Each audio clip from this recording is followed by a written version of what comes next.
né? Todo projeto, vamos dizer, de poder excessivo, ele fracassa por definição. Júlio César fracassou, Alexandre o Grande fracassou, Stalin fracassou, Mao Tse Tung fracassou, Gengis Khan fracassou, Hitler fracassou, e esses caras vão fracassar também. Os três grupos, russo, chinês, os islâmicos e essa turma do Rockefeller, vão todos falhar.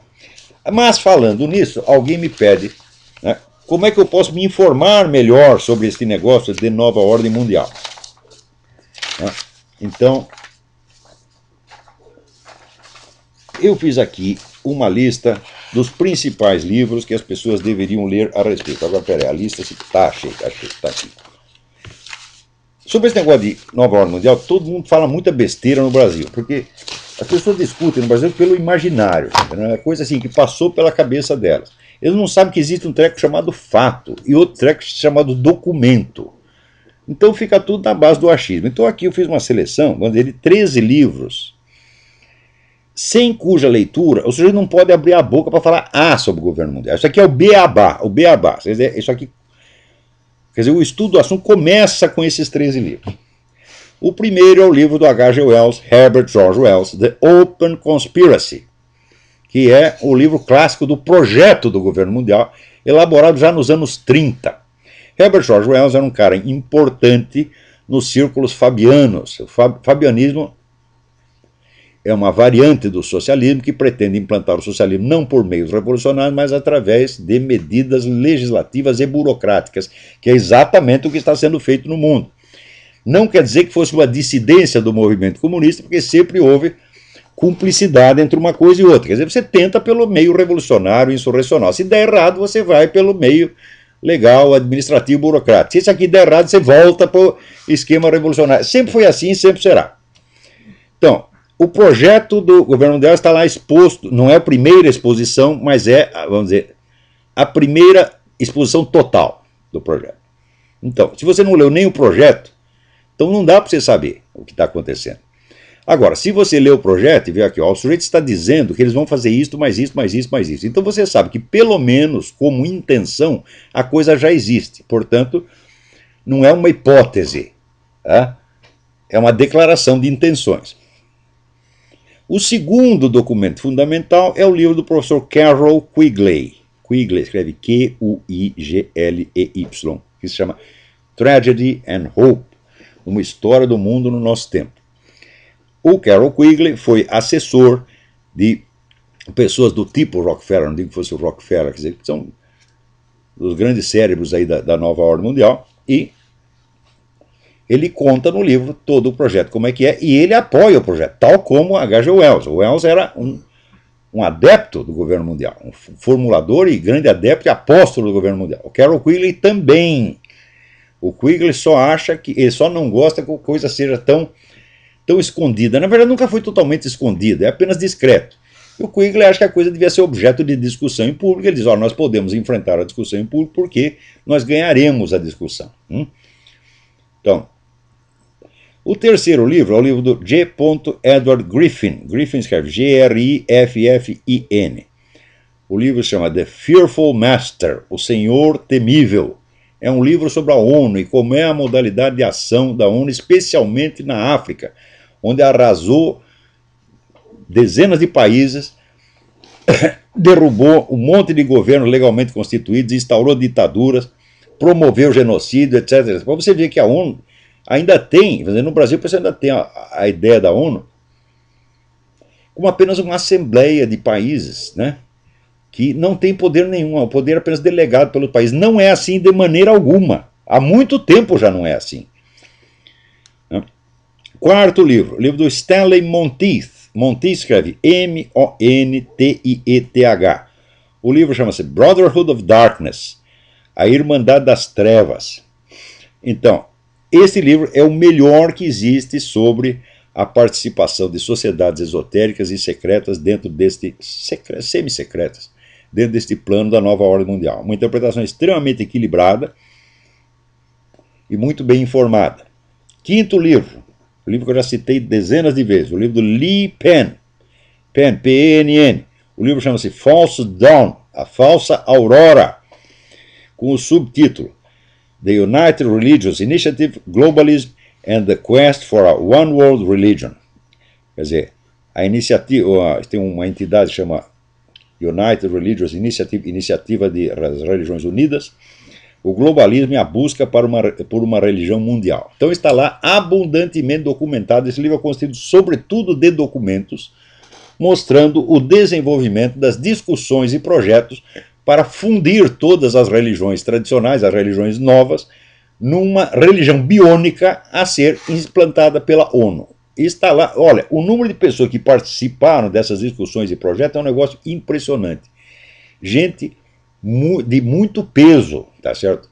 Está lá George Bush, estava o Papa João Paulo II, está todo mundo metido nisso.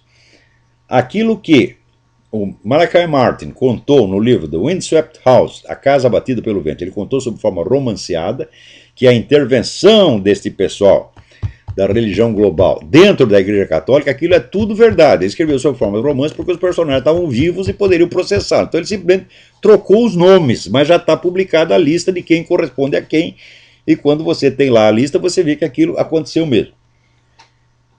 Sexto livro, o livro do Cliff Kincaid, é o homem do Accuracy in Media. O livro chama-se Global Bondage, Servidão Global, o plano das Nações Unidas para governar o mundo.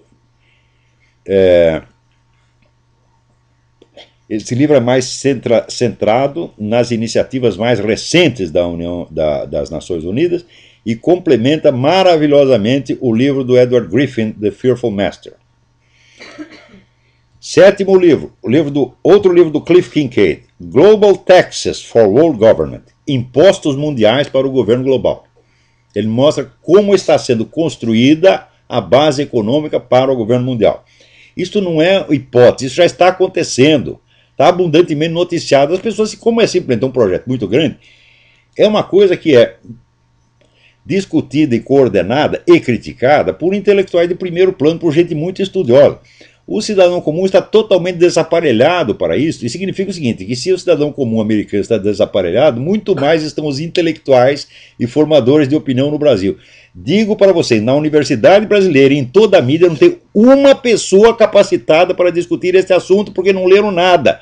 Se começar a ler, vão pegar essa listinha e começar, e daqui 3 meses vão estar pontificando sobre o assunto como se eu tivesse estudado durante 20 anos. Até parece que eu não conheço essa gente, né? Qualquer autor que eu cito, no dia seguinte tem 10 especialistas no assunto falando, né? Quer dizer, um me critica porque eu cito autores desconhecidos e o outro finge que conhecia. Porra, como é que dá para discutir com um macaco, gente? Não dá. Oitavo livro, o livro do E. Michael Jones, Libido Dominandi. É um termo latino de Santo Agostinho. Quer dizer, o desejo de domínio, né? A volúpia de poder, né? Com o subtítulo Sexual Liberation and Political Control. Então, mostrando como, pelo menos há 2 séculos, essas campanhas de liberação sexual estão sendo usadas para criar mais controle social. É um negócio, era um negócio do pão e circo, só que agora não é mais pão e circo, é buceta e circo. Você libera, né, o sexo, e as pessoas, atrás do prazer, elas aceitam mais e mais e mais e mais controle estatal em cima delas.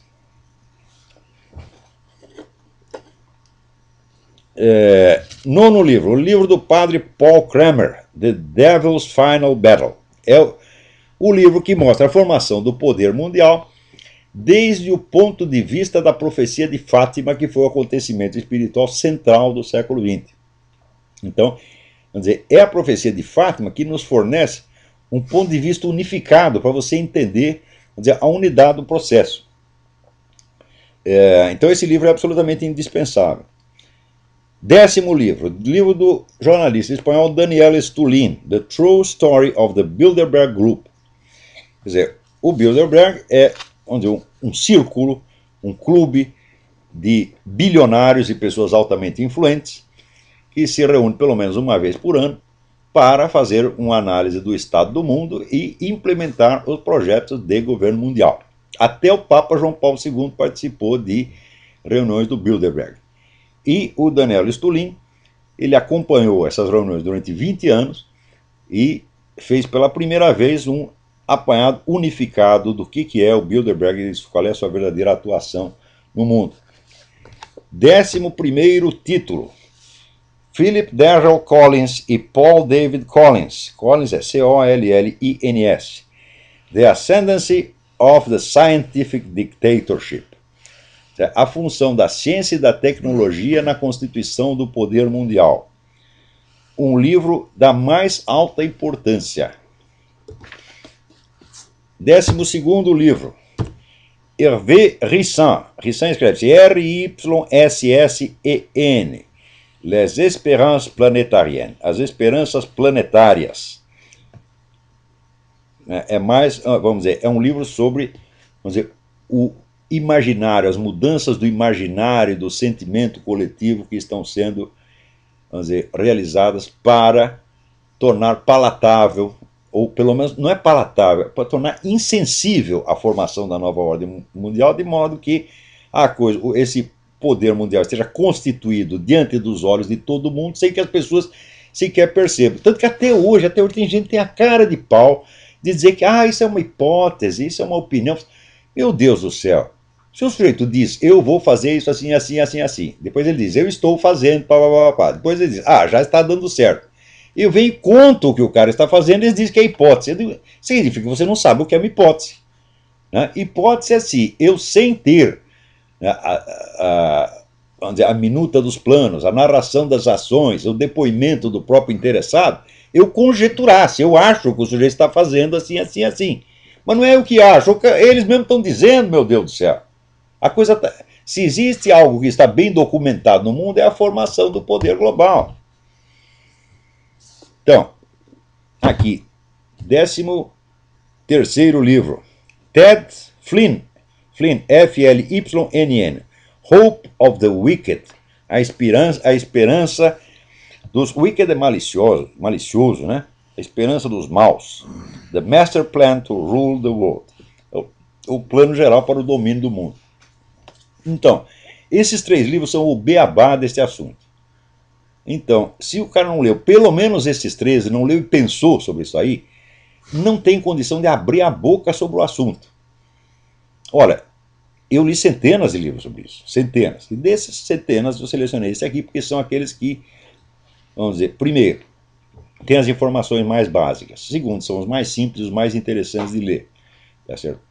E terceiro, enfocam o assunto do ponto de vista geral. Agora, se você for partir, vamos dizer, para os estudos sobre pontos determinados, então a bibliografia não acaba mais. Tá certo? Dá para você lotar bibliotecas inteiras. E mesmo tudo que eu li, que são algumas centenas de livros, olha, é nada no conjunto. Né?